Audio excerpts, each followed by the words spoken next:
Kalau hati mati, apa arti hidup? Saudaraku, hidup, lawan dari mati, adalah suatu keadaan dari sesuatu benda, manusia, hewan, tumbuh-tumbuhan, dan benda atau materi lainnya, mengalami, berfungsinya sistem kehidupan, dari benda atau materi, tersebut sehingga terjadi suatu aktivitas bergerak dan atau bersuara. Manusia misalnya, disebut hidup apabila berjalannya seluruh sistem kehidupan, yang tercakup di dalam sistem organ tubuh melakukan aktivitas. Aktivitas semacam itu, menjadi petunjuk adanya suatu kehidupan yang dapat ditangkap secara indrawi.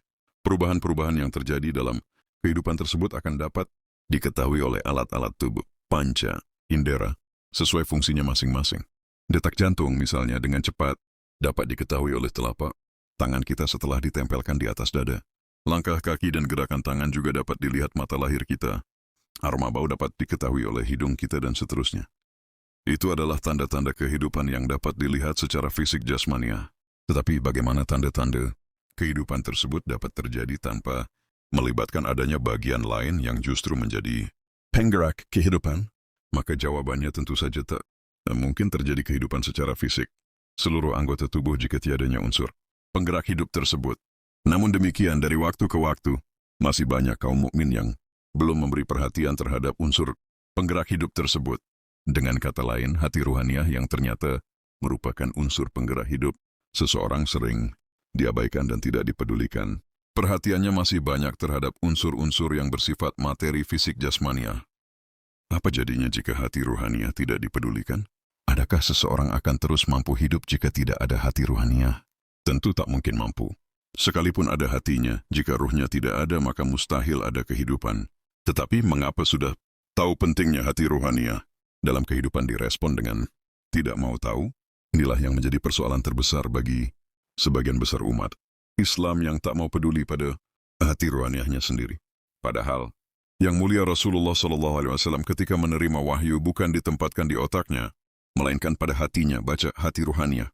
Katakanlah, barang siapa yang menjadi musuh Jibril, maka Jibril itu telah menurunkannya Al-Quran ke dalam hatimu dengan seizin Allah, membenarkan apa kitab-kitab yang sebelumnya, dan menjadi petunjuk serta berita gembira bagi orang-orang yang beriman.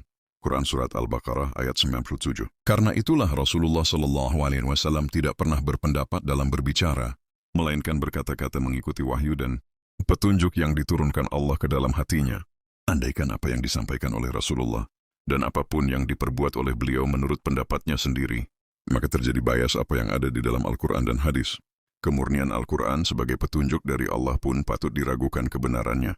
Alhamdulillahirrabbilalamin. Bahwa apa yang diperbuat dan diucapkan oleh Nabi yang mulia adalah benar. Perkataan-perkataan Allah yang diturunkan ke dalam hatinya, bukan ke dalam otaknya, akalnya. Dari situlah maka dapat dipahami bahwa hati ruhaniah memiliki kedudukan penting dibandingkan dengan otak atau akal. Jadi, apabila ada kaum mukmin yang masih mendominasikan akalnya dalam merespon ayat-ayat Allah dan hadis Nabi, dapatlah dipahami jika yang lahir merupakan hasil telaah ataupun kesimpulan yang diperbuat oleh akalnya sendiri, bukan berdasarkan petunjuk yang diturunkan oleh Allah ke dalam hatinya. Pastilah berbeda hasil dari berpikir dengan petunjuk yang diturunkan oleh Allah. Mengapa masih banyak orang berpendapat? Alasan yang paling mendasar adalah karena belumnya memberdayakan hati ruhaniahnya dalam merespon perintah dan larangan Allah, sebagaimana yang termaktub di dalam Al-Quran dan hadis Nabi-Nya. Sudah saatnya kaum mukmin bersiap-siap membersihkan hatinya atau jiwanya atau dirinya atau ruhaniahnya. Allah berfirman, sesungguhnya beruntunglah orang yang menyucikan jiwa itu. Quran Surat Asy-Syamm ayat 9. Menyucikan jiwa membutuhkan kesungguhan, perhatian keterus-menerusan, istiqamah, dan tak pernah merasa lelah dan letih. Perjuangan untuk menyucikan jiwa tidak dapat diabaikan. Sekiranya tidak disertai tekad yang kuat, maka akan sulit dicapai kesucian jiwa itu.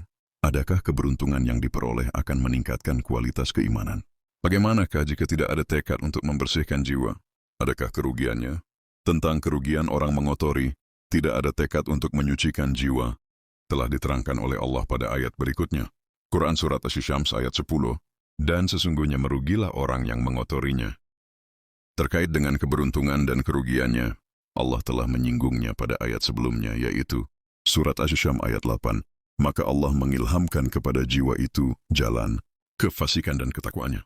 Jadi keberuntungannya adalah diilhamkan oleh Allah ketakwaan, Sedangkan kerugian karena mengotorinya akan diilhamkan oleh Allah, kefasikan, kegelapan. Jika telah jelas bahwa hati ruhaniyah merupakan unsur penggerak hidup, inti kehidupan, maka hidup menjadi bermakna apabila hati ruhaniyah harus disucikan. Al-Quran telah menjelaskan tentang apa yang harus diperbuat oleh hati sehingga hati menjadi tenteram. Ketenteraman hati sangat mengait dengan terbebaskannya jiwa atau hati dari berbagai penyakit yang ada di dalamnya yang dapat mengotori jiwa tersebut sehingga menjadi gelap. Inilah ayat yang menunjuk kepada apa yang harus diperbuat oleh hati. Dan ingatlah Tuhanmu dalam hatimu dengan merendahkan diri dan rasa takut dan dengan tidak mengeraskan suara di waktu pagi dan petang. Dan janganlah kamu termasuk orang-orang yang lalai. Quran Surat Al-A'raf ayat 205. Jadi berzikir di dalam hati. Zikir khafi adalah suatu upaya mengoptimalkan inti kehidupan agar dapat meraih keberuntungan, yaitu mencapai derajat takwa mulia di sisi Allah. Dengan tegas Allah telah memperingatkan kaum mukmin agar tidak melupakan Allah di dalam hatinya. Belumkah datang waktunya bagi orang-orang yang beriman untuk tunduk hati mereka mengingat Allah dan kepada kebenaran yang telah turun kepada mereka. Dan janganlah mereka seperti orang-orang yang sebelumnya telah diturunkan Alkitab kepadanya. Kemudian berlalulah masa yang panjang atas mereka, lalu hati mereka menjadi keras. Dan kebanyakan di antara mereka adalah orang-orang yang fasik. Quran Surat Al-Hadid ayat 16.